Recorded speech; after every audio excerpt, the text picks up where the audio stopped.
Every generation of football produces great teams, sure. But a select few? They produce absolute legends. And then, well, once in a very long while, a team comes along that doesn't just play the sport, they completely reinvent it. In today's Explainer, we're exploring a true cinematic paradox. We're looking at a group of players who possessed unimaginable brilliance, unmatched charisma, and an influence that permanently altered the DNA of global sports. Yet, for all their revolutionary genius, they walked away without the ultimate prize. We football fans, we absolutely love a good debate, right? We'll argue all day over the greatest player, the greatest goal, the greatest dynasty. But whenever the discussion turns to one very specific question, who is the greatest team never to win the World Cup? One single answer echoes across the globe. Just think about it for a second. Who comes to mind when you picture pure, unrewarded genius on the pitch? You guessed it, the Netherlands of the 1970s, the legendary Dutch Masters. Look, they didn't just play matches, they mesmerized audiences. They inspired entire generations of players and coaches who came after them. But their story is incredibly powerful precisely because the trophy always remained just slightly out of reach. And it really begs the question, how do we measure success? Is it only in silverware, or can it be measured by the sheer scale of a team's impact? Part 1. Building the Football Revolution. To understand their impact, we have to go back to the beginning, to a time when Dutch coaches dared to question everything about how the game was played. Okay, let's dive into this because this is where the magic really happens. At the center of this revolution was a visionary coach named Rinus Michels. Now, the Netherlands is a relatively small nation, and back in the 1960s, its population was incredibly modest compared to traditional football giants. So Michels wasn't interested in playing by traditional rules. He wanted control, intelligence, and collective responsibility.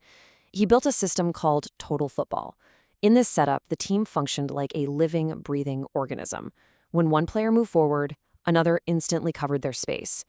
It demanded exceptional fitness, tactical awareness, and absolute trust among the guys on the pitch. Think about traditional football for a second. Up until this point, the game relied heavily on rigid positions. If you were a defender, you stayed back and defended. Attacker, you stayed up top. But Dutch coaches completely shattered those walls. Why should players remain fixed in one area? Suddenly, you've got defenders attacking and forwards dropping back to defend. This constant, fluid positional rotation created utter confusion for anyone trying to play against it.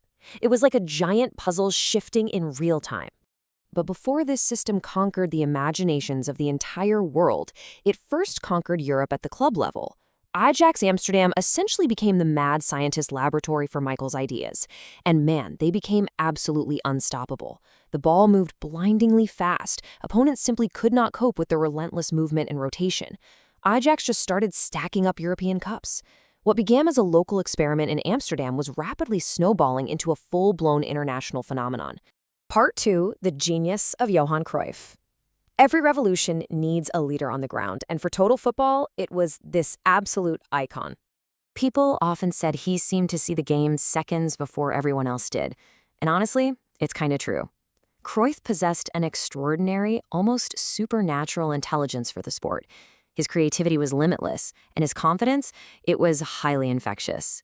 Unlike a traditional forward who would just wait around for the ball, Cruyff appeared everywhere. He'd pop up in midfield, drift out wide, drop into deep defensive positions, and then suddenly he's leading the attack. Because he was in constant motion, he was entirely impossible to mark. Now, you absolutely can't talk about Cruyff without mentioning the Cruyff turn. It remains one of football's most iconic, visually stunning moves. But here's the crucial thing to understand. His greatest weapon wasn't just his technical skill or his fancy footwork.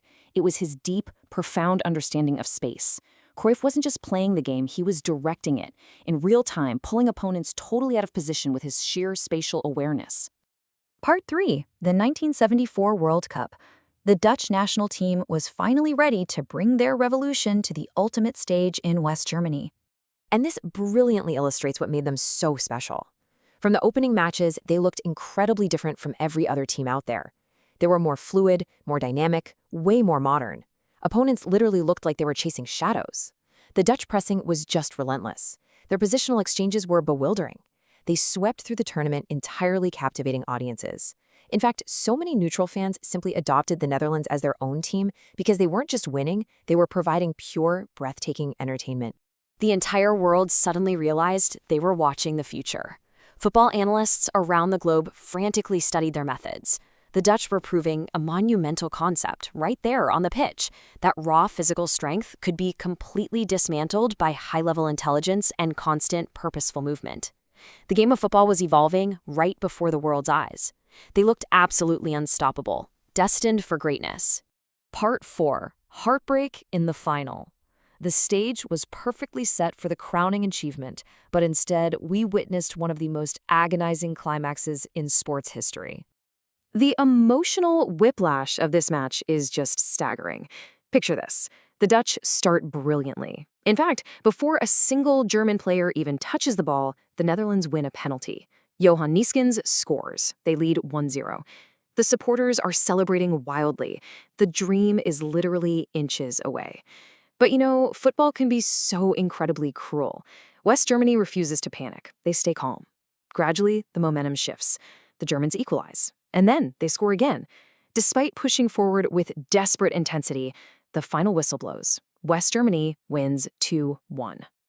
And the heartbreak didn't stop there. 2. That's how many consecutive World Cup finals they lost. 4 years later, at the 1978 World Cup, the Netherlands returned seeking redemption. Even though Johan Cruyff wasn't there, the team remained remarkably strong. They fought their way back to stand one single victory away from immortality. And once again, heartbreak. They lost the final to Argentina. It's the ultimate cinematic tragedy of this era. One of football's greatest teams had fallen at the final hurdle not once, but twice. The innovators were defeated on the scoreboard. The revolutionaries packed their bags and went home empty-handed. The absolute greatest footballing idea of its era still lacked football's greatest prize.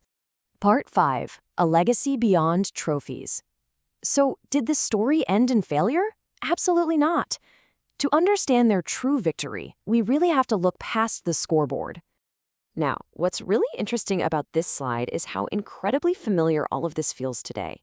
Modern defenders attacking, midfielders rotating, aggressive pressing, players expected to perform multiple roles. Back in the 1970s, these concepts were considered entirely radical. Today, they are the absolute standard blueprint for the sport.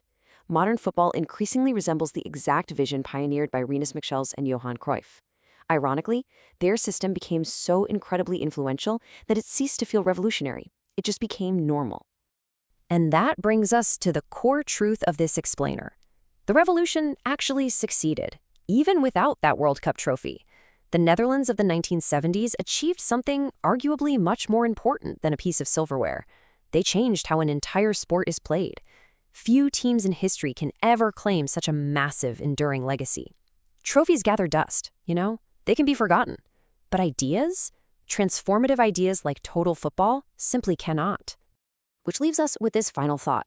We started by asking who the greatest team never to win the World Cup was.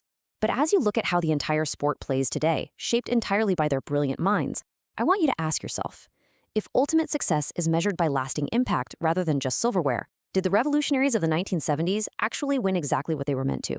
Thanks for joining me on this explainer. Keep questioning the game, and I'll see you next time.